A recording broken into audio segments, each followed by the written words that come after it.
Кучето е най-добрият приятел на човека, но не всяко куче е създадено еднакво. Някои породи носят в себе си сила, която може да бъде както невероятна, така и опасна. Всяка година в света се случват милиони инциденти с ухапвания от кучета. Само в Съединените щати – 4,5 милиона годишно. 800 хиляди от тях изискват медицинска помощ и между 30 и 50 завършват фатално. Но преди да продължим, важно уточнение. Нито една порода не е зла по природа. Агресията при кучетата зависи от отглеждането, социализацията и обучението. Лошият стопанин е по-опасен от всяка порода. Но статистиката не лъже.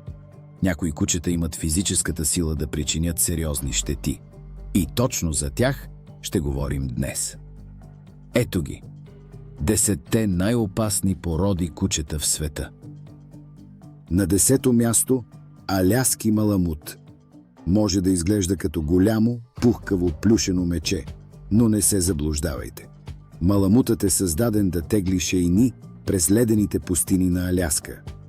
Тежи до 55 кг, а силата му на захапка достига 230 PSI, което е доста повече, отколкото хора си представят. Какво ги прави опасни?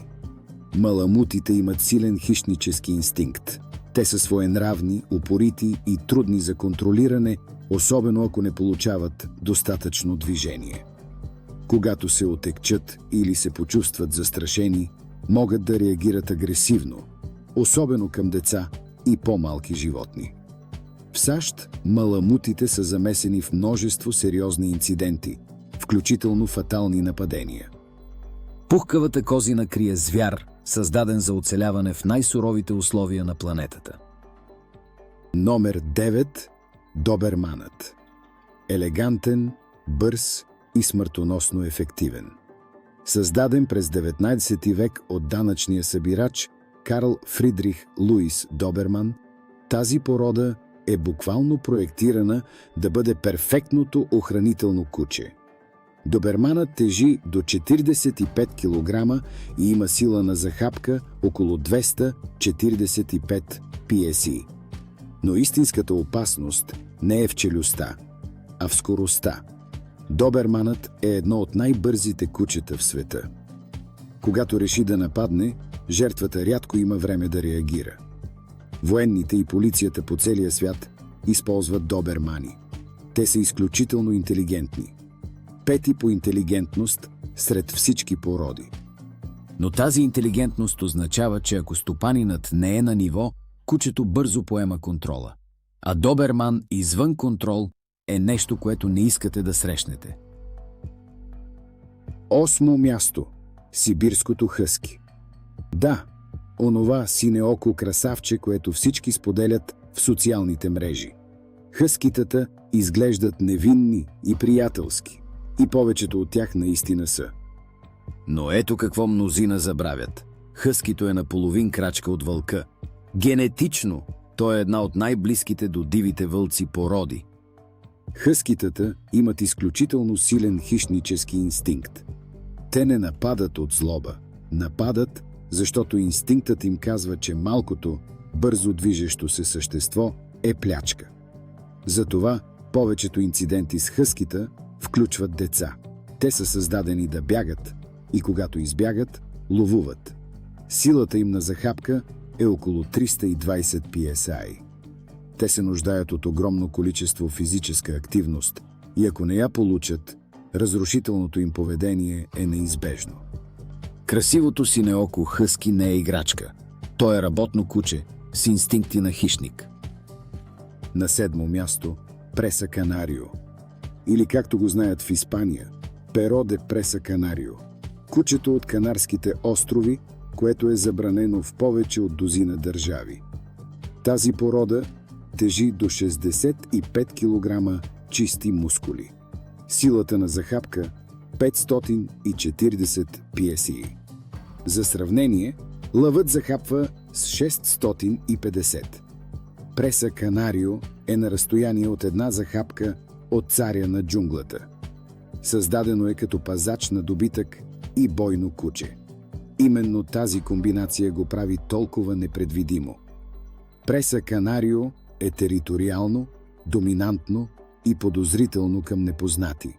Ако не е правилно социализирано, може да бъде изключително опасно. Един от най-шокиращите случаи в историята се случи в Сан-Франциско през 2001, когато две преса канарио нападнаха и убиха жена в коридора на нейния апартамент. Случаят промени законите за опасните кучета в Калифорния завинаги. Номер 6. Немската овчарка.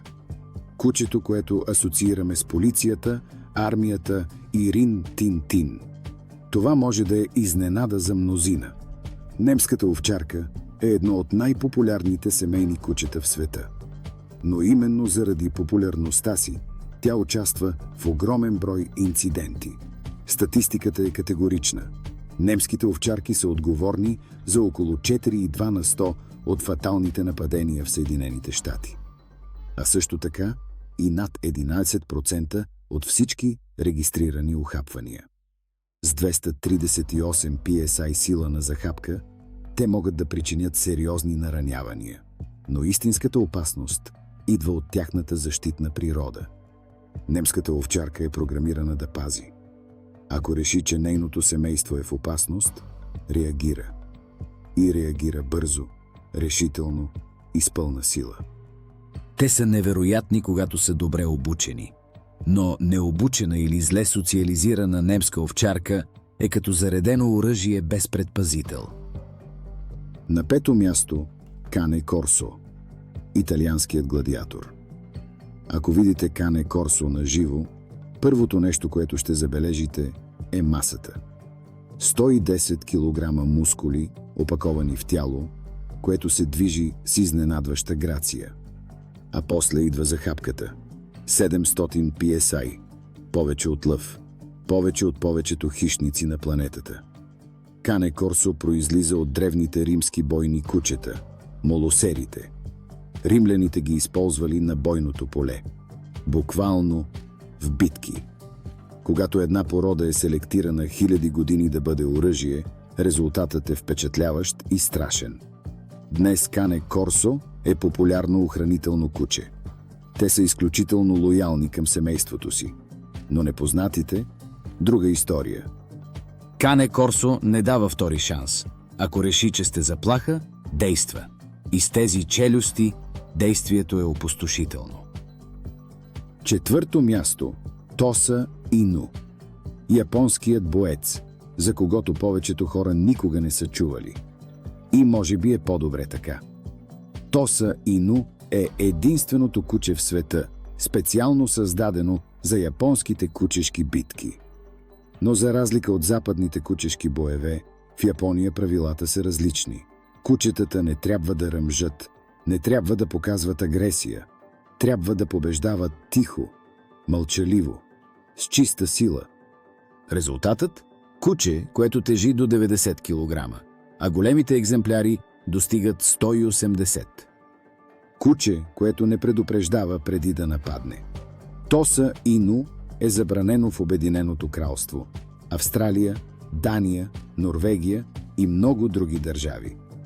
В Япония то е почитано. В останалия свят от него се страхуват. Тихият гигант, който може да унищожи всичко на пътя си, без да издаде звук. Челната тройка започва с Кангала. Турският пастир, който пази стада от вълци, мечки и чакали. 743 PSI. Това е рекордът за най-силна захапка сред всички породи кучета в света. За сравнение, вълкът захапва с 400 PSI. Хиената с 1100. Кангалът е по средата. И това е достатъчно, за да счупи кости с едно захапване. Кангалът не е агресивен по природа. Той е пазител. Но именно тази защитна природа го прави опасен. Кангалът решава сам кое е заплаха и кое не. И когато реши, че нещо застрашава стадото или семейството му, реагира с пълната сила на тези невероятни челюсти. В Турция кангалът е национално съкровище. В ръцете на опитен стопанин безценен пазач, но в ръцете на неопитен, потенциална катастрофа с 4 крака и най-силната захапка в кучешкия свят. Второ място. Ротвайлерът. Германската машина. 328 PSI. Не е най-силната захапка в нашия списък, но ротвайлерът компенсира с нещо друго – честота на фатални нападения. Ротвайлерите са отговорни за 10% от всички смъртни случаи от кучешки нападения в Съединените щати.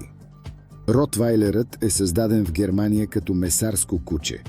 Кара стада до пазара и пази парите на стопанина си. Тежи до 61 кг и е изграден като танк – нисък, широк и масивен. Проблемът с ротвайлерите е, че те са изключително защитни и териториални. Те не просто лаят, те действат. И когато ротвайлер действа, комбинацията от тегло, сила и упоритост е разрушителна. Ирландия, Португалия и Полша имат закони, ограничаващи притежаването на ротвайлери. И причините са в статистиката. И на първо място – американския питбул териер. Кучето, което доминира всяка статистика за фатални нападения в света. 66% от всички фатални нападения от кучета в Съединените щати. 284 смъртни случая за 15 години. Питбулът е само 7% от кучешката популация, но причинява 2/3 от смъртните случаи. Силата на захапка – около 235 PSI. Не е най-силната, но питбулът не разчита само на силата на челюстта.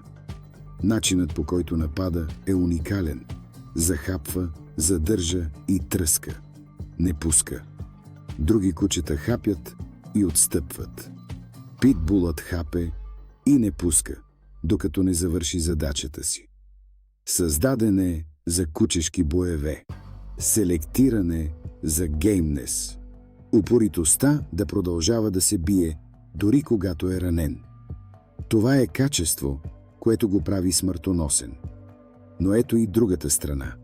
Питбулите, отгледани с любов и правилно обучение, са невероятно предани и нежни кучета. Проблемът не е породата. Проблемът е, че породата привлича безотговорни стопани. И когато най-мощното оръжие попадне в грешните ръце, резултатите са трагични. Ето го нашето класиране. 10 породи, които заслужават уважение. Не страх, а уважение. Защото всяко куче, независимо от породата, е толкова опасно, колкото стопанинът му позволява да бъде. Ако имате или планирате да вземете куче от тези породи, инвестирайте в обучение, социализация и отговорно отглеждане. Защото зад всяка статистика стои куче, което никой не е научил как да бъде добро. А вие, коя порода ви изненада най-много? Напишете в коментарите. И ако видеото ви хареса, харесайте, абонирайте се и натиснете камбанката. До следващия път!